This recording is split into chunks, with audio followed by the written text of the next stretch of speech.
হে guys, welcome back. Guys, removable বিষয়টা নিয়ে আমার কথা বলার কোনো ইচ্ছাই নেই। তারপর আবার চিন্তা করলাম, যেহেতু আমি রোস্টিং কমিউনিটির একজন মেম্বার, সেহেতু একটু হলেও কথা বলা দরকার। গাইস, এই মেয়েটি হলো ফ্রি ফায়ার কমিউনিটির সব থেকে বাজে একটা প্লেয়ার এবং সাপ্রিমার্কে একটা মেয়ে। আর তোমরা এতদিনে তো জেনেই গেছো যে ও একজন হ্যাকার প্লেয়ার।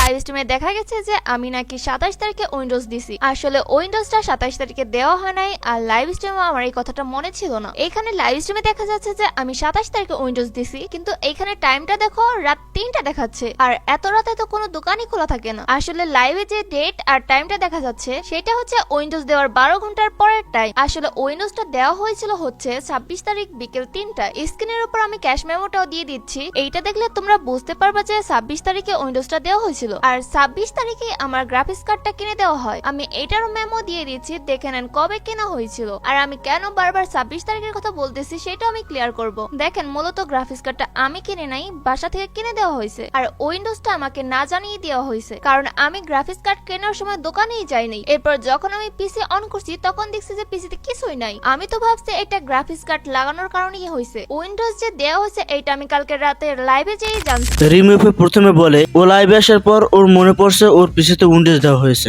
আবার শেষে বলে ও লাইভে এসে জানতে পেরেছে ওর পিসিতে উইন্ডোজ দেওয়া হয়েছে। আসলে উইন্ডোজটা 27 তারিখে দেওয়া হয় নাই, আর লাইভ স্ট্রিমে আমার এই কথাটা মনে ছিল না। উইন্ডোজ যে দেওয়া হয়েছে এটা আমি কালকে রাতে লাইভে যেই জানছি। রিমুভে শোন, তোর কি মনে হয় অডিয়েন্সটা তোর মতো বলো যে কিছুই বুঝবে না? তুই তোর মতো লজিক দিবি আর দর্শকরা সেই ফালতু মার্কা লজিক বুঝে নিবে। শোন বোন, তোর একটা কথা বলি, এই ধর্ম ব্যবসা বন্ধ কর, আর নয়তো দর্শকরা তোর চোদ্দ গোষ্ঠীর নাম ভুলিয়ে দিবে। এখন তোমরা বলতে পারো যে রিমুভে কিভাবে ধর্ম ব্যবসা করলো। হ্যাঁ গাইস, রিমুভে ধর্ম ব্যবসা করছে।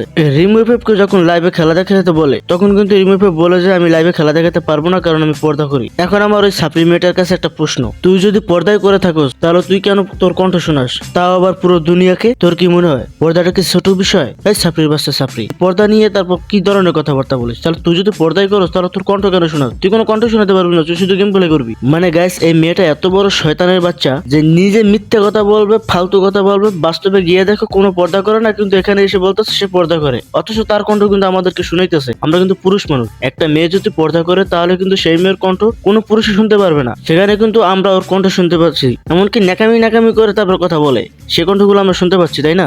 তাহলে পর্দাটা কিভাবে করলো? ওর যদি পর্দা করেও থাকে তাহলে কিন্তু আর পর্দা হইতেছে না, সেটা তোমরা বুঝে ফেলছো, কারণ ওর কণ্ঠ আমরা অবশ্যই শুনতে পাচ্ছি। আর যদি একটা মেয়ের কণ্ঠ শোনা যায় তাহলে কিন্তু তার পর্দা সেরকম হয় না, মানে পর্দা হয় না বললেই চলে। এখন লাইভে ওর পিছিয়ে যখন উইন্ডোজ দিয়েছে এবং সবাই জানতে পারছে, এখন ও যে হ্যাকার প্লেয়ার সেটা কিন্তু ধরা খেয়ে যাবে, যার কারণে বলতেছে ওর পর্দায় থাকে ও সরাসরি হ্যান্ড ক্যামে খেলা দেখাতে পারবে না। মানে ও যে হ্যাক ব্যবহার করে বা স্ক্রিপ্টেড খেলা খেলে বা অন্যকে ওর গেম প্লে করে দেয় সেটা যত ধরা না খায়, যার কারণে ইসলামকে ব্যবহার করছে, ওই ইসলামের এই পর্দার বিষয়টাকে ব্যবহার করছে। মানে ও এত বড় শয়তানের শয়তান, এত বড় খারাপ।